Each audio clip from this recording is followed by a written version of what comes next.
kanina talaga, as an excited mother, ano talaga, 6:45 na gising ako. Eh, walang alarm, walang anything, tumayo talaga. He said na mabubuntis ako kay Coco Martin at magkakaanak kaming babae, hindi nangyari. So, Super character. Super Oo, sobra. Hindi ko na-feel yun. I feel I'm so normal. So, hindi naman Most Pinoys love the head. Diba? Sinisip-sip talaga yung ulo. Yes! At ang hipon! Ang hipon! Yes! Kasi! Ba't ba ako nagsalita ng ganun? No, ito na lang. Kasi I've been waiting for a sorry.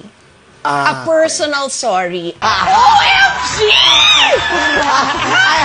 I love you. Ayaw mo na basketball player talaga? Kahit NBA? I don't like boys na.